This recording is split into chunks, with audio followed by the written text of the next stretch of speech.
He died at dawn with sand in his mouth and a secret on his hand. When the ancient ring woke, the dragons lifted their heads, and the sun forgot to rise. The last thing Caleb Ward remembered was sky. It was the color of melted copper. Thin clouds stretched like scratched glass over the desert. He'd been running boots, slipping on black glass. Then the rifle's whisper, then heat punching through his chest, like a second heart that didn't want to beat. Now he lay on his back in a trench gouged by wind and time, breath gone, blood cooling too quickly in the pre-dawn chill. The twin moons sagged toward the horizon, pale and unhelpful. In his fist, rigid from nerve shock, something cold pressed a circle of clarity against his skin. The ring had been his grandfather's, an old tarnished band set with a dull green stone that never seemed to take light. Family rumor said it came from a ship that wasn't built by humans, but ship stories were plentiful on frontier worlds. He wore it out of habit and a stubbornness that felt like love. Beyond the ridge, a settlement held its breath.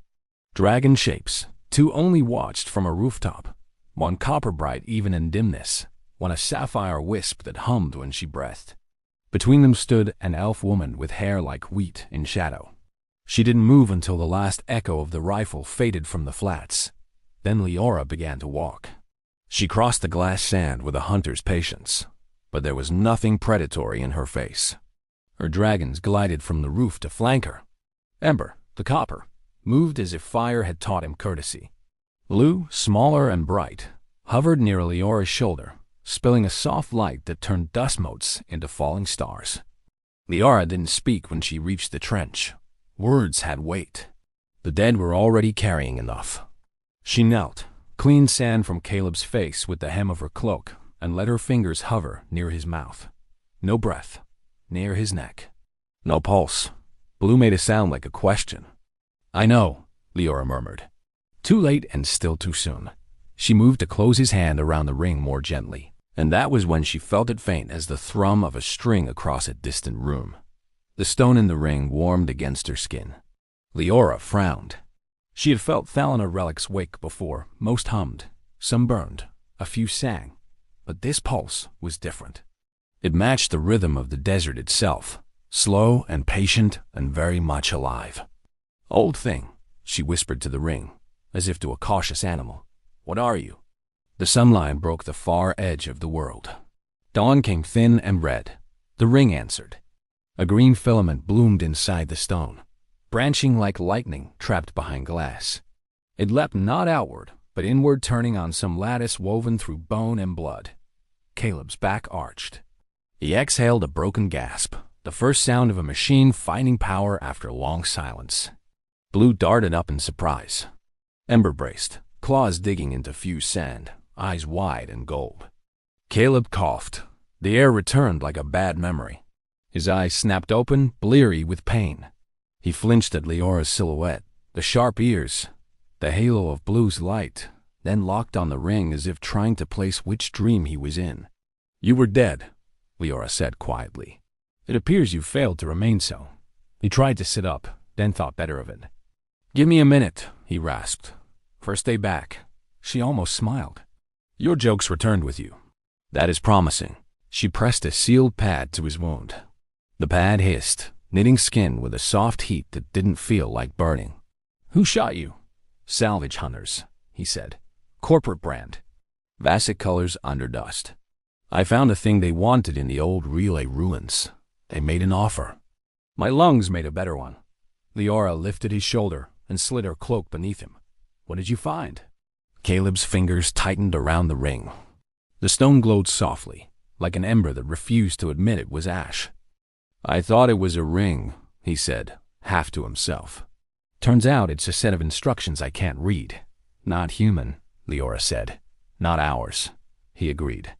"Granddad died before he could tell me where it came from. He said it knows who we are even when we don't." Leora considered that. "Get up," she said gently. Slowly, he stood swaying. Ember leaned in, letting his warm flank become a handrail. Blue circled, humming in the frequency Leora used for injured children and frightened calves.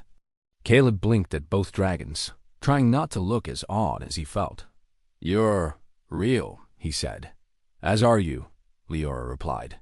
Which remains inconvenient for whoever wanted otherwise. The ridge farms were not far, but distance has less to do with feet than with circumstances.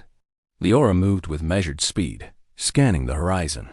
She felt more than heard the shift in air pressure that meant engines had woken nearby. Trouble in stealth shoes. Keep your breath quiet, she said. Keep your questions for the walls. Caleb obeyed. When they reached the outer windcloths of the settlement, children watched with round eyes, their hands gentle on Blue's tail as she skimmed by. Ember took up position at the courtyard gate like a memory of a statue. The communal hall smelled of herbs and new bread because Leora made sure it always would. Inside, Elder Mara placed a kettle on the stove and a flint look in her eyes. You went out for silence and came back with a noise, she told Leora. The wrong kind. Both kinds, Leora said. This one breathes. Mara's gaze moved to Caleb's face, to the sealed wound, to the ring. She drew a breath through her teeth. Skyforge design, she said softly. Not Thalnar work, not entirely. A marriage of human stubbornness and our old mathematics. Caleb touched the ring, more gently than he had touched anything in months. It brought me back, Mara nodded. Such devices do not make life. They ask it to stay. And it listened, Leora said. Which means it was already close. Caleb glanced between them. What does it want now? He hated how small his voice sounded. Rings want what their wearers want, Mara said. But they can mishear. Tell it carefully. Leora poured tea that smelled like cinnamon folded into rain. You said Vasek hunted you, she said to Caleb. They will come here for you if they know you rose. Do they know?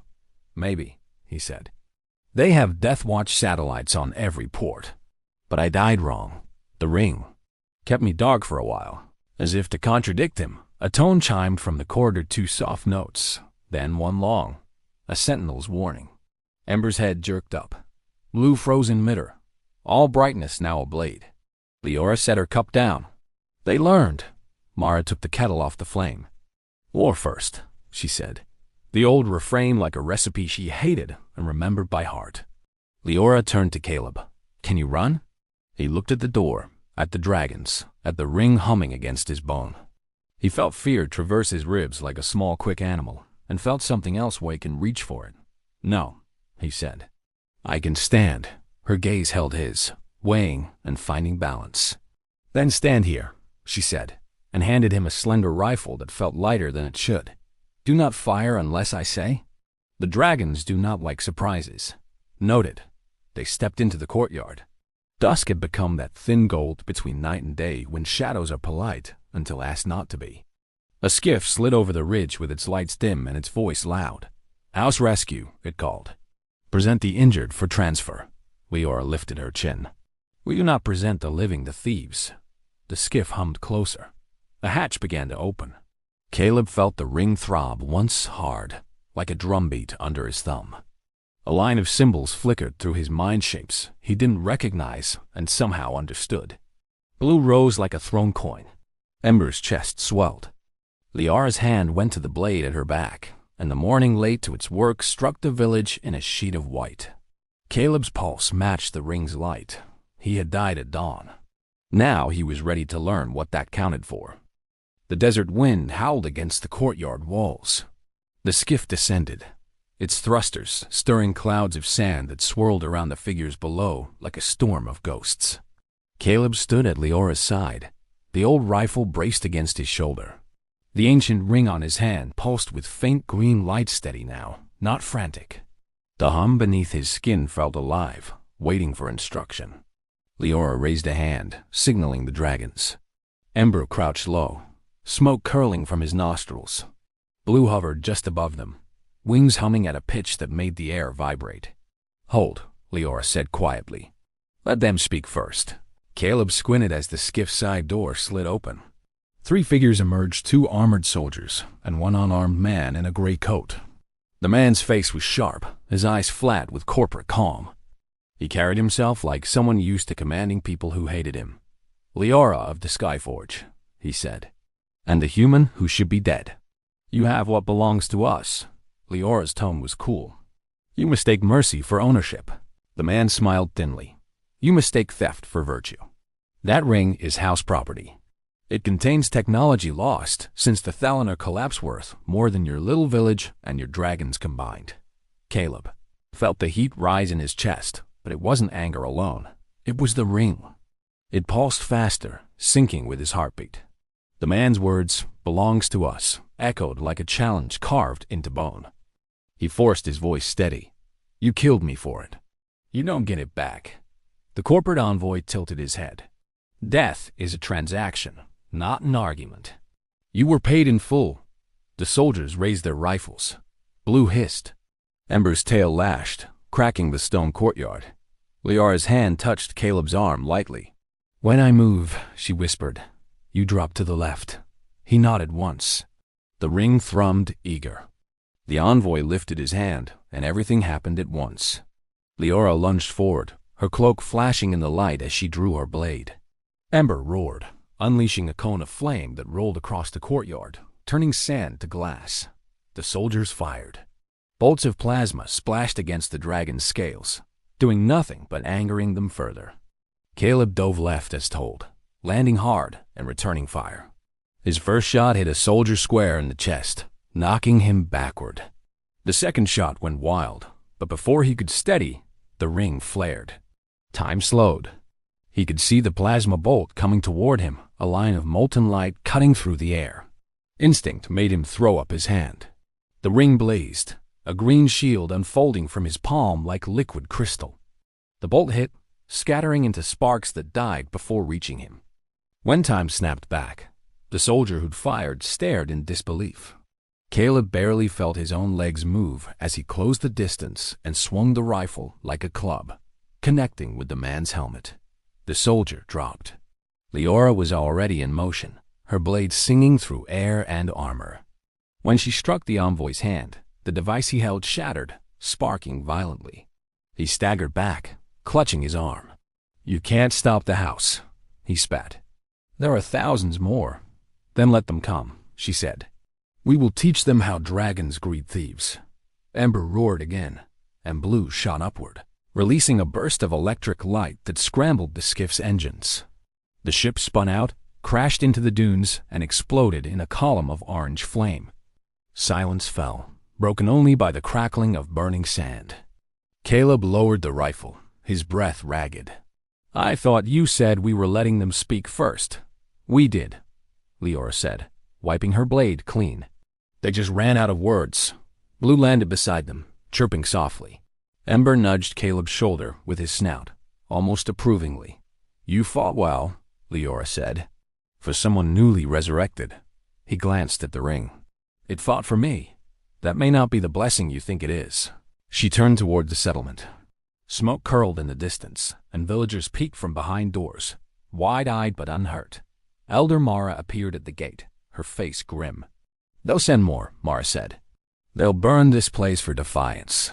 Liara nodded. "Then, we leave before they can find where to strike." Mara touched her shoulder. "There are old tunnels under the ridge. They lead toward the canyon. You'll be invisible to scanners there." Liara bowed her head. "Thank you." They left that night. The moons rose high, casting silver light over the dunes. Caleb walked beside Liara in silence, the dragons gliding overhead like living constellations. The ring glowed faintly, humming with a rhythm that matched the dragon's wing beats. After an hour, Caleb spoke. "What exactly is this thing?" Liara's expression was unreadable. "It's a Skyforge relic, one of the last remnants of the Thalanar Empire. They used them to bind their souls to the stars, to remember who they were when even death forgot them." He frowned. "Then why did it wake for me?" "Because," she said quietly, "it must have recognized something in you. Something old." He laughed softly. "Old? I'm just a freight mechanic." "Perhaps," she said. "Or perhaps your lion isn't as human as you believe." He stopped walking. "What do you mean?" She met his eyes. "There were humans who fought beside us, long ago. Some were changed by what they touched. The Skyforge called them half-lit souls that carried both fire and memory." Caleb stared down at the ring, the glow reflecting in his eyes. "You think on one of them?" "I don't think," Liara said. "I feel. And I felt the forge awaken when you breathed again." Blue landed between them, humming softly, her scales flickering like starlight. Liara reached out to stroke the dragon's head. The ring is not just a weapon. It's a promise. It remembers its bearer's oaths. Caleb frowned. What if I haven't made any? She smiled faintly. You already did. You came back. By dawn, they reached the canyon. A vast rift cut the desert floor, its walls lined with obsidian and crystal veins that caught the morning light. Ember landed heavily beside them, tail curling. Here, Liara said. We'll rest. The ring's light will fade during daybreak. It prefers shadow. Caleb sat against a stone wall, exhaustion catching up to him. The ring was dim now, but he could still feel it alive, listening. He looked at Liara, her face calm but distant. The dragons curled nearby like guardian spirits. Why are you helping me? She turned her gaze toward the sunrise. Because the last time the forge woke, it burned my people alive. I need to make sure this time it saves someone instead. Her words lingered long after she closed her eyes. Above them, the morning star burned a little brighter, as if it too was watching.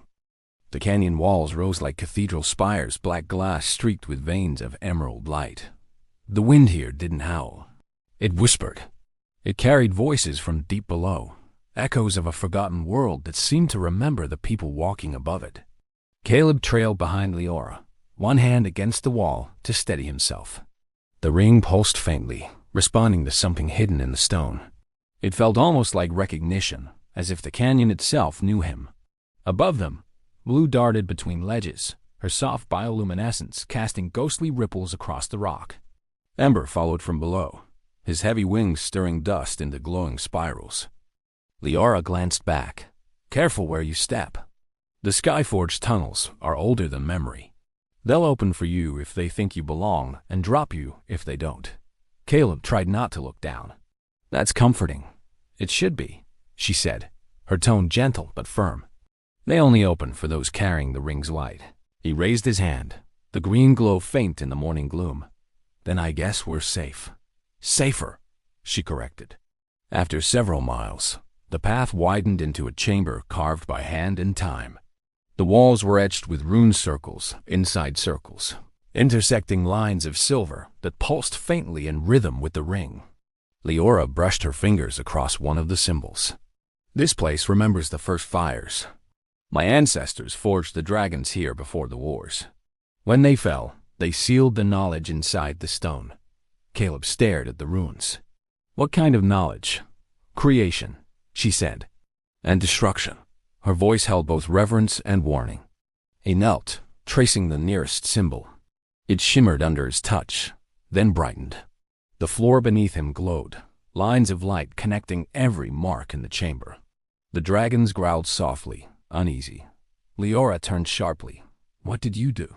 Nothing, I just touched it. Before he could finish, the air rippled. The chamber filled with green light as the rooms rearranged themselves, forming an enormous circle. From its center, a figure began to appear made of light and dust, wearing the armor of a forgotten age. Caleb stumbled backward. What is that? Liara's voice trembled. A memory echo. A guardian of the forge. The figure's eyes flared, locking onto Caleb. Its voice was like metal striking stone. Bearer of the second ring, why have you awakened the Skyforge? Caleb froze. I didn't mean to. I don't even know what the first ring was. The first was lost with the fall of Elinor, the echo said. Its power was sealed in her daughter's bloodline. Liara stiffened. My mother, she whispered. The echo nodded once, its expression unreadable. Then you carry her memory, and he. The guardian's gaze shifted to Caleb. He carries her promise. Caleb swallowed. What promise? To return what was broken.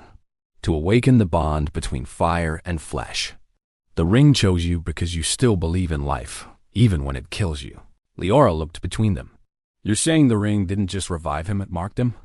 The Skyforge never saves. It reclaims, the echo said. The man you buried died. What stands here is bound to the forge itself. His soul is half his and half ours. The room seemed to tilt. Caleb's knees buckled, a wave of dizziness crashing over him. The ring's glow brightened, then flared through his veins, lighting his skin with faint green lines like cracks in porcelain. Leora, he gasped. It's burning. She reached for him, but the light surged again. The echo raised its hand. Do not interfere. The forge remembers through pain. Caleb dropped to his knees. The air vibrated with voices, thousands layered into one. His mind filled with images. Dragons soaring through nebulae, cities of crystal glass. Thalanar soldiers falling under the flags of dying suns. And through it all, a woman's voice whispered soft, calm, endless. If you hear this, my child, it means the Skyforge breathes again. Guard it well. The houses will come to steal what they never understood. The voice faded. The light dimmed.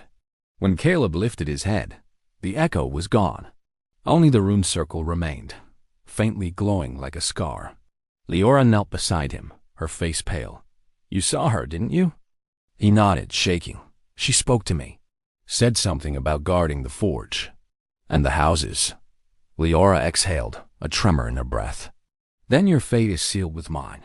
Caleb looked up at her. I didn't ask for this. No one ever does, she said softly. The Skyforge chooses, and we obey. They camped that night beneath the canyon's roof, surrounded by faint green light.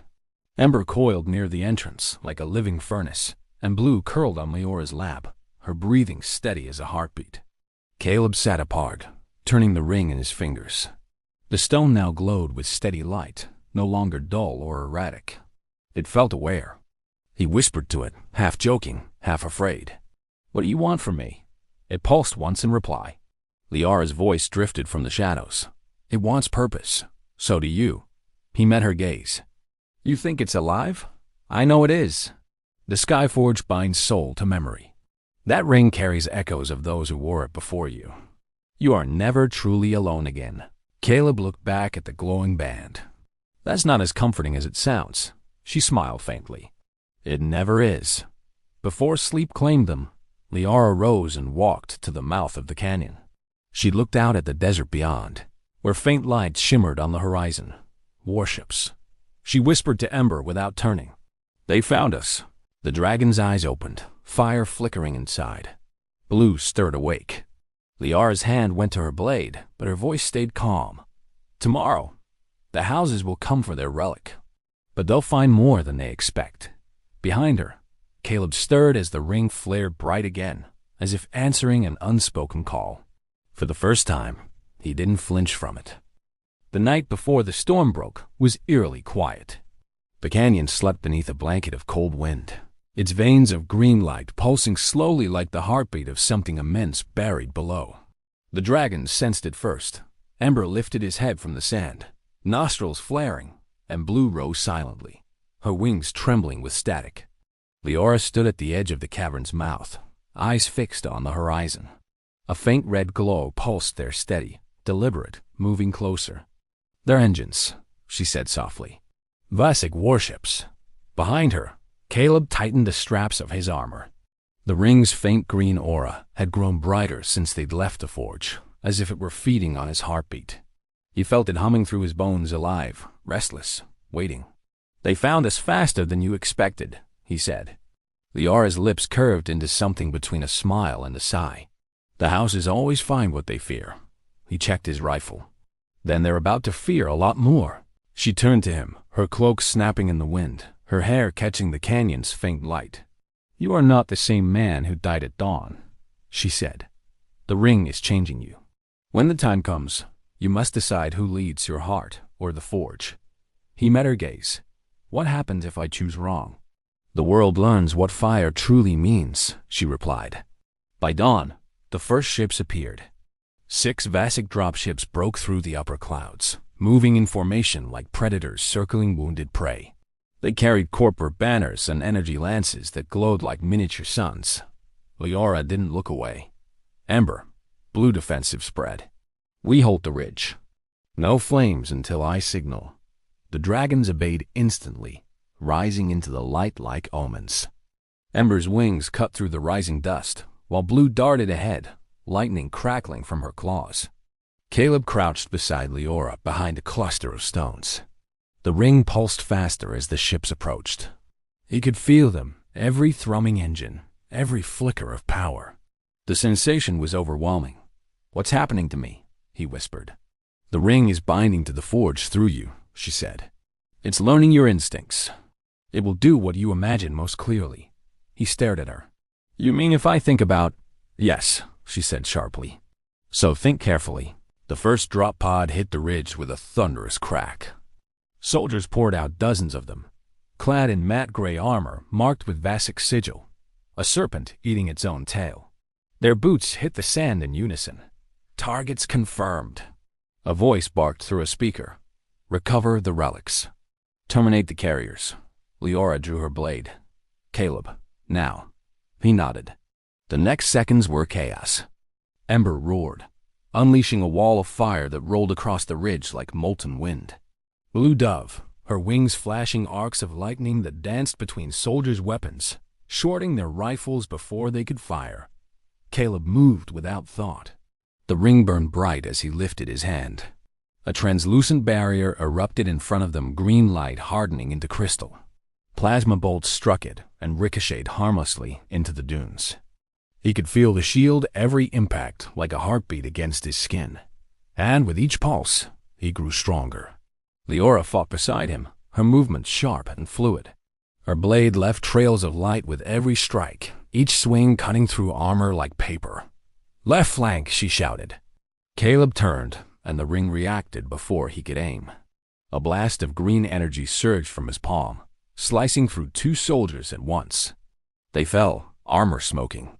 The force left him gasping, but alive. He looked at his hand, trembling. "I didn't mean to." "The forge never asked for permission," Leora said grimly. As the battle raged, one of the warships descended lower. Its cannons turned toward the canyon floor, where the heart of the Skyforge lay buried. "They're targeting the forge," Leora shouted. Caleb's pulse spiked. "If they destroy it? Then the dragons die," she said. "And everything the ring remembers dies with them." He clenched his fist, the green light flaring until it blinded him. For a moment, he saw through the ring's sight, not just the battlefield, but the entire canyon, the tunnels, the hidden veins of energy, the heart pulsing deep below. And beneath it, something vast sleeping. The forge whispered, "Command me." Caleb's breath hitched. "Leora, there's something under us." Her eyes widened. "No, the primal core, it's not ready." But the ring was already answering. The light surged from Caleb's hand into the ground, racing like wildfire through every rune in the canyon. The rocks trembled. Energy erupted from the fissures, coiling upward like serpents made of flame and crystal. The warship above them hesitated too late. The ground split open, and from the depths rose a colossal dragon, forged of living metal and green fire. Its wings unfolded wider than the ridge itself, each movement shaking the air. Blue shrieked in awe. Ember bowed his head. Leora's lips parted in a whisper. The Prime. The first Forge-born. The giant dragon opened its eyes, emerald flames swirling within, and looked straight at Caleb. He felt its mind touch his. A flood of images rushed through him, cities reborn, stars burning, endless war, and one question that filled the space between them. "Are you my maker, or my weapon?" Caleb's throat went dry. "Neither," he said aloud. "I'm the one who came back." The dragon blinked slowly, then roared a sound like 1,000 storms colliding. The shockwave shattered the approaching ship's midder. Fire bloomed against the clouds. Leora shielded her face from the blast. "Caleb, you've awakened it. You have to control it before it burns everything." He clenched his jaw. "I'm trying." The ring blazed so brightly now that it cast shadows even in daylight. The dragon's eyes mirrored it perfectly. It moved when he breathed. It grilled when he faltered.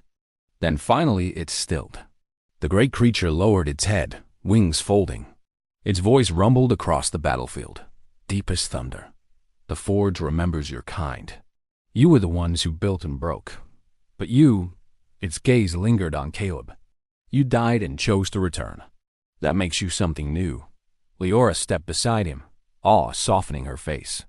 "You've bound with the Prime," she whispered. "You're not just a bearer anymore, you're the keeper of the Skyforge." Caleb exhaled shakily. "That sounds heavy." "It is," she said. "The weight of two worlds."